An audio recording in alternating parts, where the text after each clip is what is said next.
एक समय की बात है जब देवताओं और मानवों के बीच एक गहरा संबंध था। हिमालय की ऊंचाइयों में एक शक्तिशाली देवी पार्वती अपने पति भगवान शिव के साथ निवास करती थी।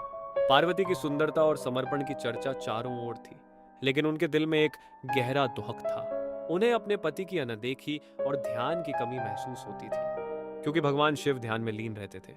एक दिन पार्वती ने निर्णय लिया कि वे भगवान शिव का ध्यान आकर्षित करने के लिए कुछ विशेष करेंगी। उन्होंने हिमालय की ठंडी बर्फ में तपस्या करने का निश्चय किया। पार्वती ने कठिन तप किया, केवल फल फूल खाकर दिन बिताए। उनकी तपस्या इतनी कठोर थी कि धरती पर सभी जीव जंतु उनकी भक्ति को देखकर प्रभावित हुए। इस बीच भगवान शिव ने अपनी पत्नी की तपस्या को देखा और उनके प्रति उनकी भक्ति को समझा। उन्होंने सोचा, मेरी पत्नी ने मेरे लिए इतना कठिन तप किया है, मुझे उन्हें अपनी उपस्थिति से आशीर्वाद देना चाहिए। ब्रह्मा शिव ने पार्वती के सामने प्रकट होने का निर्णय लिया। जब पार्वती ने भगवान शिव को अपने सामने देखा तो उनकी आंखों में खुशी के आंसू आ गए। उन्होंने कहा, हे भगवान, मैंने केवल आपके प्रेम और ध्यान के लिए यह तप किया।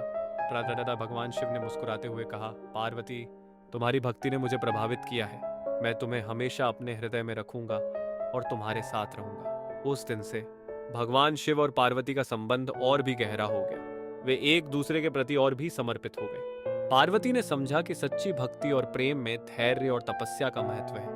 इस प्रकार उनकी प्रेम कहानी ने सभी को यह सिखाया कि सच्चा प्रेम कभी हार नहीं मानता। इस तरह पार्वती और शिव की कथा ने न केवल देवताओं में बल्कि मानवों में भी एक नई ऊर्जा और समर्पण का संचार किया। उनकी भक्ति और प्रेम की कहानी आज भी लोगों के दिलों में गूंजती है।